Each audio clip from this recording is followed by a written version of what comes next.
Alright, hey guys, so this is going to be a bit of a different video from what you're used to seeing from me. Those of you that know me know, or if you follow my socials, you'll know that I am a huge professional wrestling fan. Like, I talk about it every day. I watch a lot of wrestling. And I learned not too long ago that a little over a week ago, WWE sent out a survey to their mailing list requesting feedback regarding NXT 2.0. Now, I did not get this survey because I'm not on their mailing list, but I found out about it, and I found all the questions, and I have a lot of things that I want to say. So we're going to go through every question on the survey, and then at the end I have a few personal gripes that I want to address, and then that'll be it. So I'm not going to waste any more time. Let's just get into it. So the first question says, this show has many unique and exciting characters. Now I'm going to turn this into a two-part question because, yes, the characters are unique, but they're not necessarily exciting. Like, how am I supposed to get invested in a guy like Joe Gacy? He's a fantastic wrestler, but his gimmick is basically cancel culture. And it just, I get they're trying to appeal to a more modern crowd, but it's just not working, at least not for me. And in the case of like tag teams like Jacket Time, what even is that? Like, Kushida and Jiro are great wrestlers, they're a great tag team, but why do you gotta stick them with this stupid gimmick? I don't know. Next question. I enjoy the athleticism of the wrestling talent on the show. Now, full disclosure, ever since the rebrand, I have not been too fully invested in a lot of the matches because I've noticed there's been a noticeable decline in the quality of the show. So it's turned into a case of like, oh, it's like Raw or SmackDown for me. What's the point in paying attention if it's just going to be mediocre wrestling? But I will admit, from what I've seen, from what I've actually paid attention to, yes, the wrestling is still pretty good. Not quite how it was when it was the black and gold, but it's still up there. Still pretty good, especially in the North American title scene. Pete Dunne, Johnny Gargano, Carmelo Hayes, like, they're all great wrestlers, and they put on a hell of a show. But for the most part, I can't really say the same for everyone else. Alright, next one says, this show has some of my favorite professional wrestling characters. I can definitively say no to this. I mentioned before Joe Gacy and Jacket Time with their gimmicks, how it's just not working for me. But also in that same vein, Andre Chase with his university gimmick and teachable moment, whatever the hell that is. And regrettably, I have to include the Grizzled Young Veterans in this list. Even though they're my favorite tag team in WWE, it's like, look at how they've massacred my boys. I mean, they went from being one of the greatest tag teams in NXT, quite possibly in all of WWE. They were this close to winning the NXT Tag Team Championships at Stand and Deliver back in April. And now they're swindlers and pickpockets? Like, why?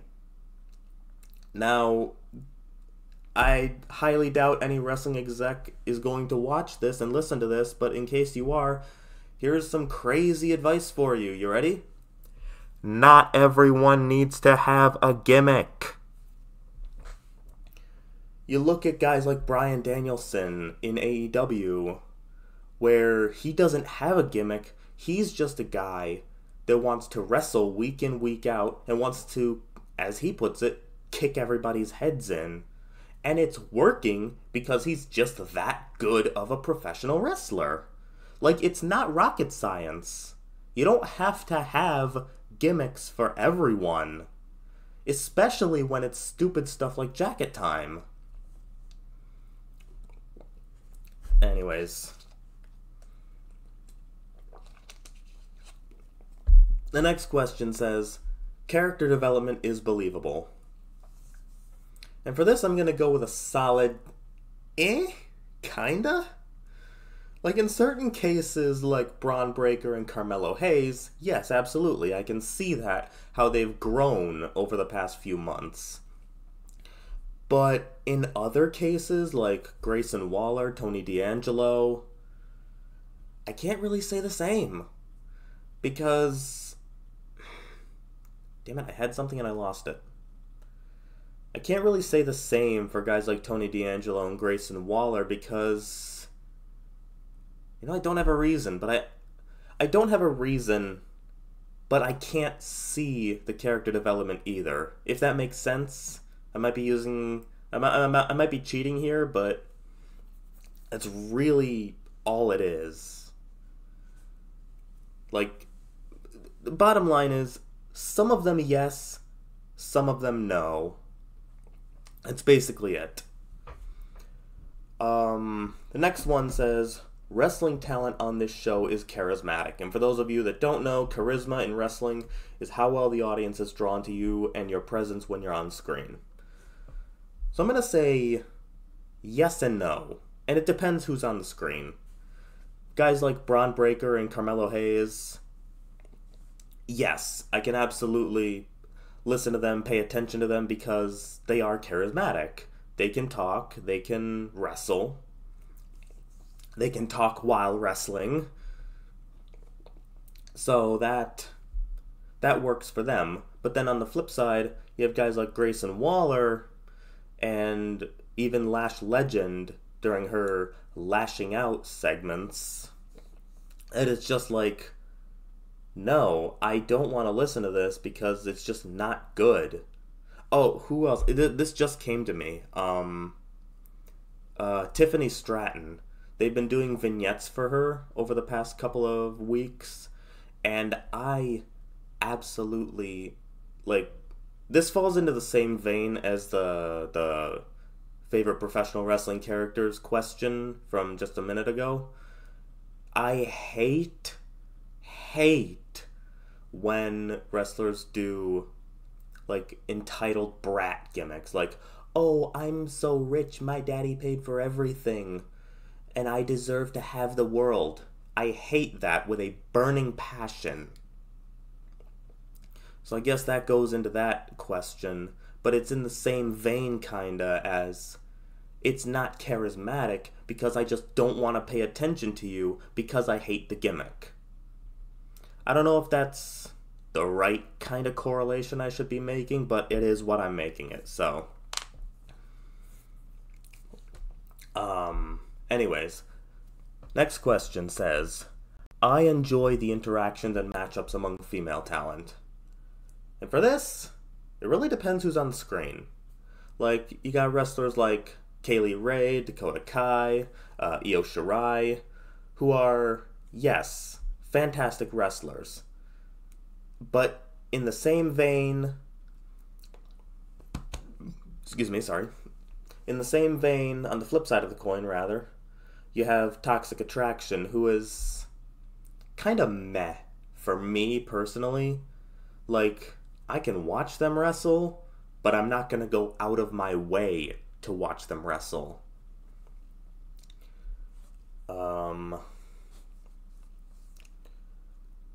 Yeah. I thought I had something else, but I didn't.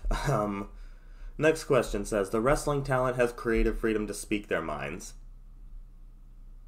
Why is this on the survey? Because we know they don't. We know they don't. We know that they are given a script to work with, and if they try to speak out, they'll get punished for it. Like, I know there's a difference between creative booking and creative freedom, but talent really doesn't have either. We know this. We've known this for years. So I don't get why that's on there. promos feel natural and not too scripted? I originally was gonna say no, but now that I'm thinking about it, it's a rough maybe. And I get that sounds weird coming from a question that's worded like this, but like, I know I keep referencing Braun Breaker and Carmelo Hayes, but they are really good at cutting promos, whereas, damn it, like Joe Gacy, Von Wagner, Grayson Waller, like, I'm having a hard time remembering their roster because it's so bloated with new guys that I can't remember everyone. But like those three guys, not really that good of promos. Not really that good with promos, I should say. Next question says, I enjoy the interactions and matchups among male talent. And I'm going to say the same thing that I said for the female talent just a minute ago. It depends who's on the screen. Like, oh, another one that I should mention that I really like is Diamond Mine. I love what they're doing with Diamond Mine. So it's like, I can watch them, I can watch Braun Breaker, Carmelo Hayes, and I sound like a broken record, but I just explained it's the only guys that I can remember. Because they've just bloated their roster with new guys with zero build-up. So I feel like that in and of itself is another problem to talk about on another day. So we're going to cut that there and move on to the next question. This show does a good job in developing newer wrestling talent. And surprisingly, I'm going to say yes. A flat out yes. And here's why. Over the past few months, ever since the rebrand to NXT 2.0, they have done a phenomenal job of building new talent. You got guys like Joe Gacy, who has a Cruiserweight Championship tonight. By the way, I'm recording this the day of War Games. Joe Gacy has a Cruiserweight Championship match tonight. Josh Briggs and Brooks Jensen, they have had several big wins in the tag team division and came this close to becoming tag team champions even. Braun Breaker, he's gotten pushed like a monster and is consistently in the conversation for the NXT Championship. Carmelo Hayes, he won the Breakout Tournament and became North American Champion because of that and has had a really good reign thus far. Toxic Attraction, they hold all the gold in the women's division. Cora Jade, she has several high-profile wins against several big names, including the NXT Women's Champion. Von Wagner, he, on his first night in the company, came within seconds of becoming the NXT champion. And thankfully he didn't, but that's my personal opinion. And ever since then, he's been under the tutelage of Kyle O'Reilly and has a tag team championship match with O'Reilly tonight against Imperium. So for all the slack that I give NXT UK, not NXT UK, what? For all the slack that I give NXT 2.0, ever since the rebrand, they've done a phenomenal job of building up new talent. Oh, Diamond Mine as well. Strong as the Cruiserweight Champion, the Creed brothers are amazing in the ring. Ivy Nile could probably use some work, but overall she's really good. But yeah, they've done a great job of building new talent. So I will give them that. Next one says, I enjoy the promos and smack talk on this show. And I'm going to refer back to what I said in the question that said, promos feel natural and not too scripted. I'm going to refer back to my answer there. It depends who's talking. Because some guys are good, some guys are not. And I'm going to leave it there. Basically, if you want my answer to this, go back and listen again to my answer for the other question.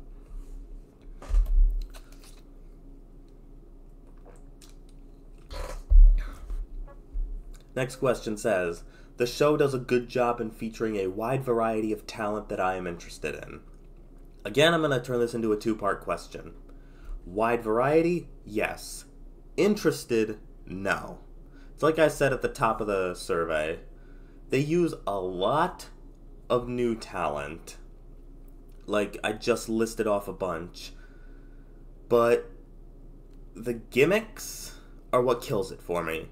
Because how can I be interested in a wrestler based on... Well, I can be interested in a wrestler based on their wrestling. Yes, if they're a good wrestler, then yes, I'll pay attention to them. I'll be interested in them. But the gimmick also factions... Also...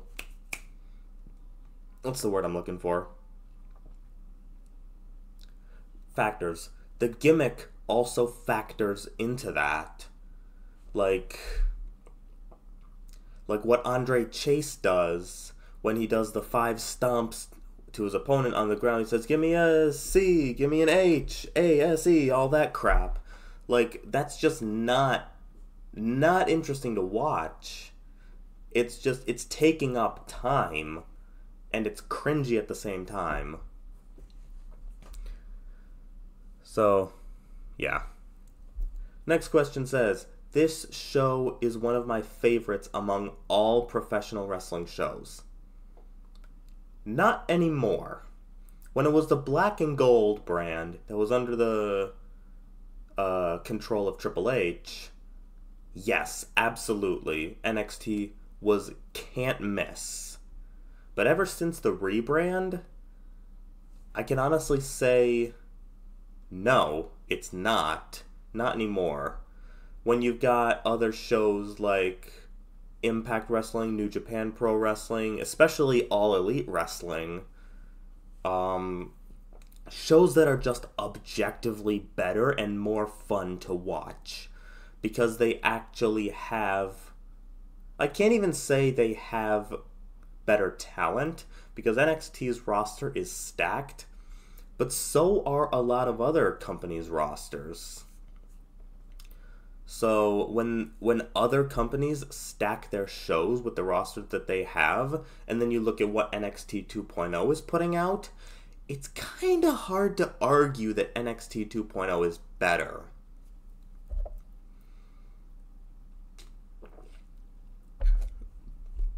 Next question says, the show is straightforward. I don't know what they mean by this. If they mean that the show is easy to follow and or predictable, then yes, it is. But that's really all I can discern from this question. It's really all I have to say, because I don't know what it means. Next question says, most segments on the show feel necessary to watch. I'm gonna say, for the most part, yes, most of them, but there are outliers, like last Tuesday, the segment with Cameron Grimes and Duke Hudson, where he was showing pictures of simulated bald-headed Cameron Grimes. That was just flat out stupid and took up way too much time. Whenever there's a lashing out segment with Lash Legend, that's a tongue twister, that just feels really cringe to watch. And regrettably, again, I have to include the grizzled young veterans in this list, because like they've turned them into pickpockets and swindlers and thieves. And it's like, why? Why? So that's that. Next question. There's a good balance between talking and action segments. I'm going to say yes. I haven't seen the numbers, or I have seen the numbers, but I don't remember them.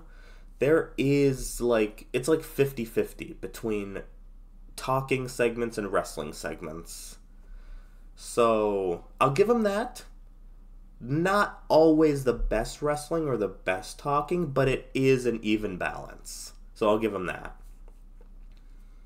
There's a good variety of match types used on this show. For the most part, kinda. really the only example that I can think of is back at Halloween Havoc, when we had a Scareway to Hell ladder match, a Trick or Street fight, and a Lumberjack-o'-lantern match. All in one night.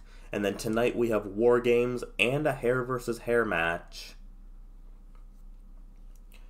And we've had a couple ladder matches in the past. Actually, just last week. The War Games Advantage matches. So, yeah, I would say there's a good variety of matches. Next thing says, I can count on seeing at least some big or important moments. For the most part, yes. It seems like at least once every other week there's a championship match. At the start of the rebrand, there was one for 4 weeks straight. So, I will say yes, there are moments that I can't miss, but they're few and far between. Next thing says, the show has high production value, lights, camera work, etc. I'll say the only gripe that I really have are the lights. After living with the black and gold for close to a decade, it's too bright. The lights are just too bright. Everything else is fine. It's okay. Nothing special. It's fine. But the lights can be toned down a bit. Excuse me, sorry. The next question says, the show does not have enough escalation to intense/brutal action. I don't know what this means, because it feels like it's worded this way intentionally to trip you up.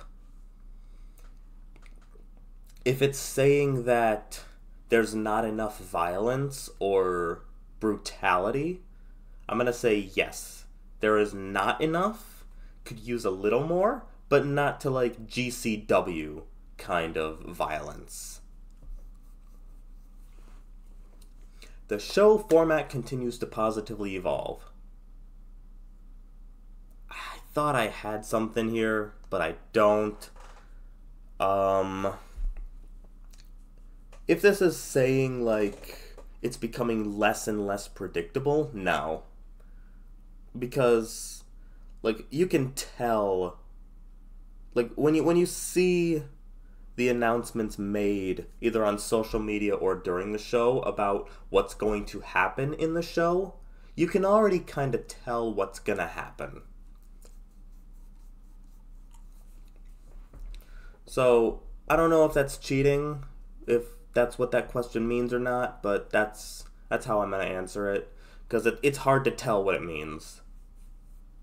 Next thing says, match outcomes feel meaningful, and for this it depends on the context of the match, because every match is different, except when you're our SmackDown.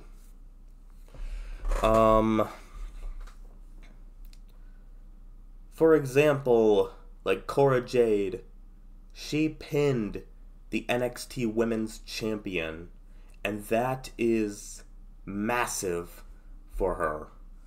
She is less than a year into NXT? And she has a potential for an NXT Women's Championship match already. But then, that's an example of very meaningful match outcomes. But then you look at something like Cameron Grimes versus Andre Chase, and it happened because they had one small altercation backstage, and it was nothing more than to further the rivalry between Duke Hudson and Cameron Grimes.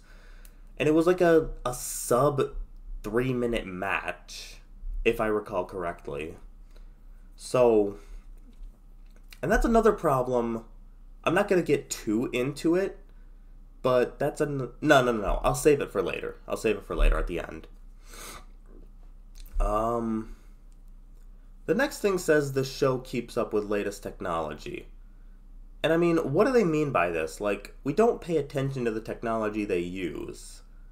Like, we don't know what kinds of camera they use. We don't know what kind of LED boards they use for the entrance ramps, or the entrance stage, or the monitors. We don't know what they use, so how are we supposed to know? Next question. The show has the right amount of aggressiveness/violence. And I'm going to refer back to what I said earlier. It's okay. It's like a good amount, but it could definitely use some more.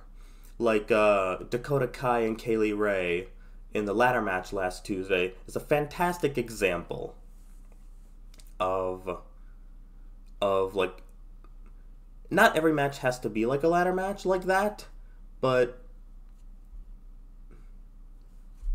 damn it, I had something.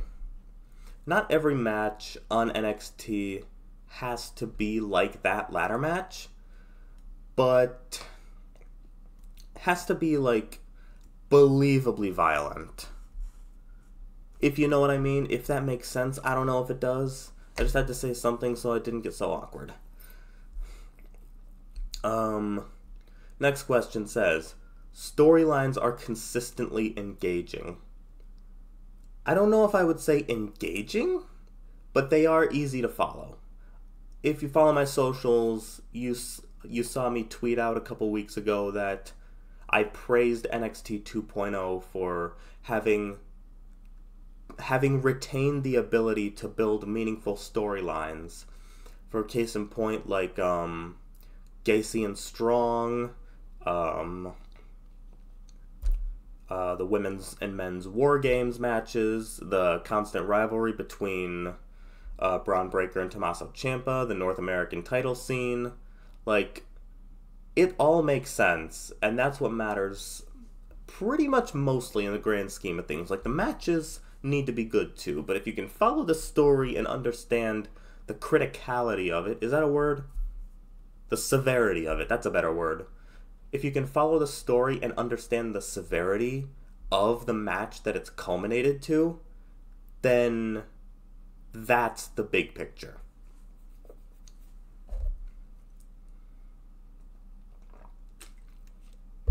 Okay.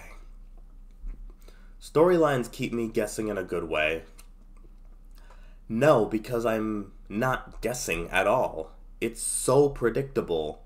It's become a problem like Raw and SmackDown have, that the storylines are just too predictable. So my answer to this is no, because I'm not able to guess. I'm able to predict correctly what happens. Okay. There is always something fresh and exciting. Not really. I mean, at the start, yes. At the start of NXT 2.0, yes. Because we had so many new guys. Von Wagner, Josh Briggs and Brooks Jensen, Tony D'Angelo had vignettes. Grayson Waller showed up. Like, we had a lot of new and fresh faces showing up to NXT. But now that we've had time to get to know them, they're not necessarily new. And, oh, how can I forget Braun Breaker and Carmelo Hayes? But now that we've gotten time to know them, they're not necessarily new. They're exciting sometimes, but they're not necessarily new or fresh. Next question. The show offers an amount of humor that appeals to me. No, because I don't find humor in... Okay, this is actually the perfect example. Back last Tuesday, with the segment with Grizzled Young Veterans, Jacket Time, and Briggs and Jensen, that combined two of my most hated gimmicks on the show into one segment. Like, I'm not a fan of the Grizzled Young Veterans gimmick. I don't like what they've become. I don't even understand what Jacket Time is. It's like they just saw two Japanese guys and said, oh, one's obsessed with time, Back to the Future, one wrestles in a jacket, put them together, call them Jacket Time. I'm a genius. Um, but where was I going with this? Like, it in the segment on Tuesday when they were doing the shh shh shh shh back and forth, that's not humor to me. At least for me personally, that is not humor. What was a good example of humor back during the Black and Gold was The Way, with Johnny Gargano, Austin Theory, Candice LeRae, and Indy Hartwell. That was humor done right. And humor done right is very good for the brand. But when it's done wrong, like Jacket Time and GYV, it can be very detrimental. Not only to the brand, but to the wrestlers as well. I enjoy the commentary on this show is the next question. And I can definitively say no. Now, I understand Beth Phoenix is leaving the commentary table after War Games, but ever since the rebrand, with having Vic Joseph and Beth Phoenix being the face announcers and Wade Barrett being the heel announcer, it feels like they're constantly bickering back and forth, like they do with the Raw and SmackDown announced teams, and they're very hardly calling the match. And when they do call the match, they just do generic noises like "oh" or "whoa," like stuff like that, and they hardly ever call the moves, and that takes away from the match and makes it hard to watch. It's like you can't really pay attention. Like, you're trying to pay attention to the match, but you've also got to listen to this bickering, and it's just hard to pay attention and get invested. That's why, like, I praise Excalibur in AEW and Excalibur and Taz in AEW. They have done such a tremendous job being on commentary. Like, Excalibur knows every single move, and Taz is just Taz. I mean, what more can I say? I share content or talk about this show with my friends or other fans, is the next question, and I can say for the most part, no, I don't. Or when I do, it's mostly negative. Like, it's critiquing the show. Like, oh, this segment was cringe, or this match was really not needed. Like, stuff like that. I hardly ever praise NXT 2.0 because there's not much to praise about it. Alright, the final question on the survey itself says, rivalries and matchups on this show are consistently entertaining. I can say rivalries, yes, matchups not always. The rivalries make me want to watch the match, but when the match happens and it doesn't live up to the hype, that's where we have a problem. There are some outliers like Braun Breaker and Tommaso Ciampa. They had a great match at Halloween Havoc. What else? See, this is why, like, I'm having a hard time praising NXT 2.0 because I can't remember what they've done in the past.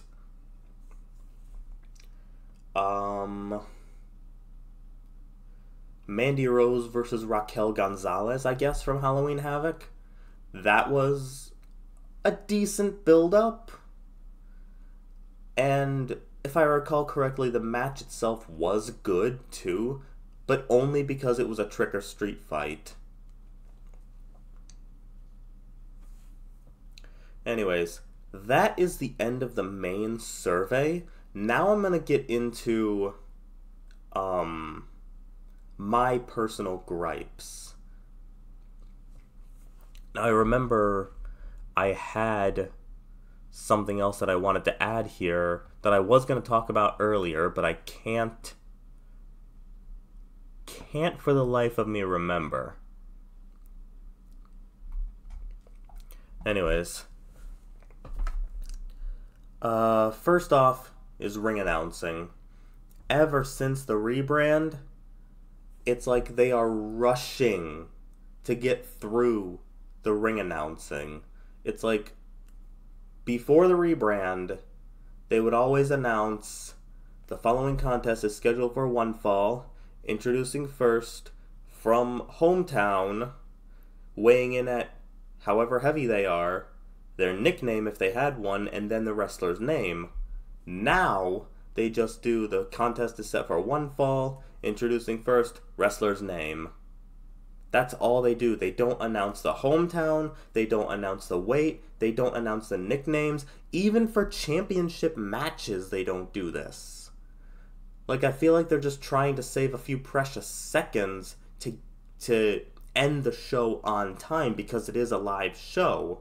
And I feel like if that's where you're having trouble, you need to manage your time better. Like, cut the unnecessary stuff out of the show. Like, that whole thing with Cameron Grimes and Duke Hudson last Tuesday. That could have been shortened down from 5 minutes to maybe 2. And on the topic of things being cut, my next gripe is entrances being cut. Because it's almost every match, almost every week, that superstars' ring entrances are being cut. They go to commercial. Even during championship matches, they're cutting entrances. Now, those of you watching, you're probably not professional wrestlers. I'm working to become one, and I can tell you, I learned that ring entrances are the wrestler's chance to captivate the crowd. That is your time to make an impact on the crowd and everyone watching at home. But if everyone watching at home doesn't get to see the entrance, then what's the point? So they need to work on that. They need to not cut entrances, especially for championship matches. My next gripe is a bit of a personal one, more personal than anything else. The choice of music.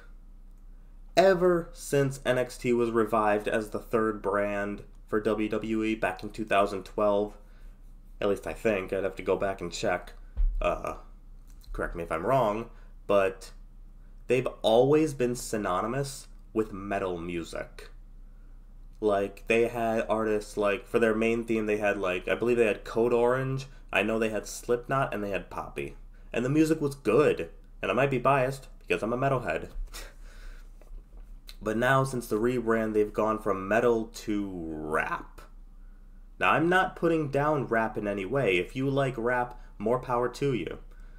I'm not here to judge your opinion on music. It's purely my opinion on music that I'm voicing. But the fact of the matter is, ask anyone who watched NXT when it was the black and gold within the last 5, 6, 7 years, and they will tell you that metal music has become a part, like ingrained in NXT's history. So for them to make such a drastic music shift is a bit strange. I get that they're trying to do something different and new, but this ain't it. My next gripe is that.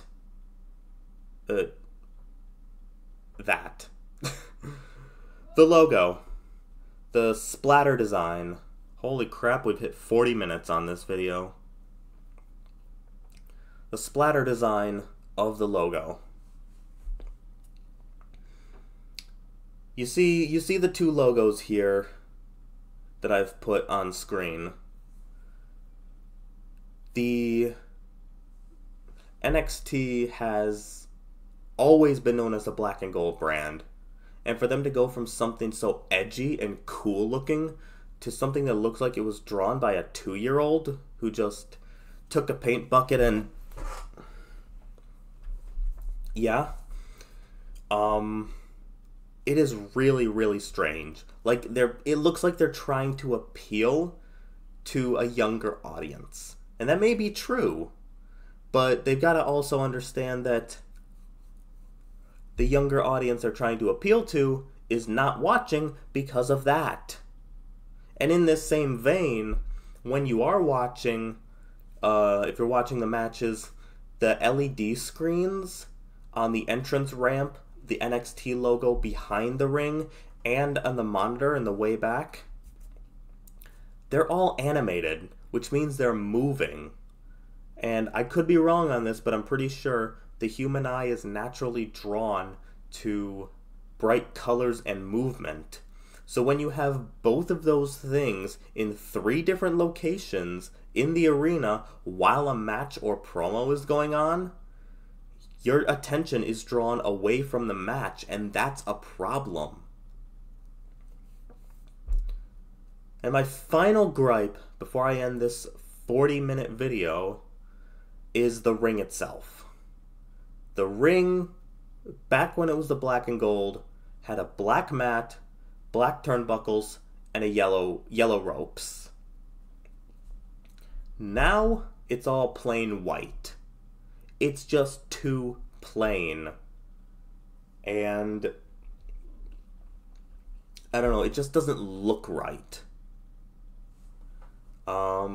I could have sworn I had something else. I know I had something else to talk about. Give me a minute, I'll cut this out. I just remembered what it was. The last thing I wanted to talk about, a personal gripe of mine, is that there's too many squash/filler matches. It seems like at least once or twice every single week we have filler matches that are like maybe less than 2 minutes, sometimes even less than 1 minute. It's like, why? Why do we need this many filler matches for this show? It's like, I get the point of filler matches and squash matches is to show the dominance of the winner, that they can defeat a guy so fast, or they can defeat 2 opponents at once. And especially what they did last week with Joe Gacy, his all-inclusive invitational.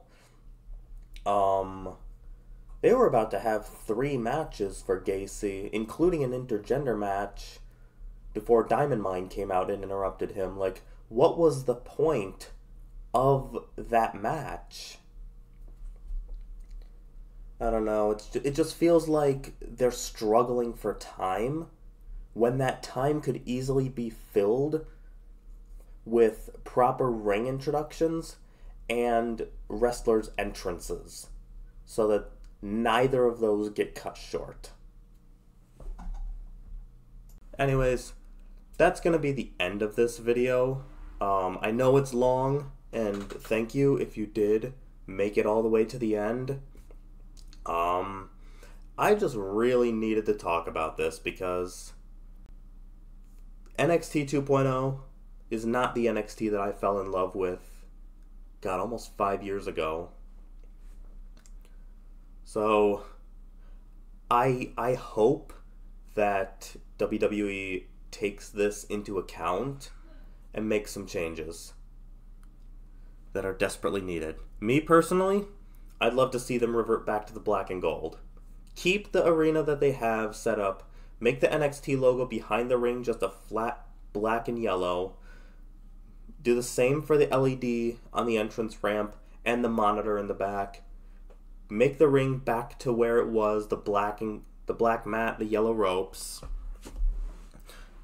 And dim the lighting a little bit. And fix the match production, seriously. Anyways, that is all I have. I'll try to have this uploaded before War Games. If not before, definitely during. So if you're watching this during War Games, hope you enjoy the show. I'll be watching, hope you will too. Thank you, and goodbye.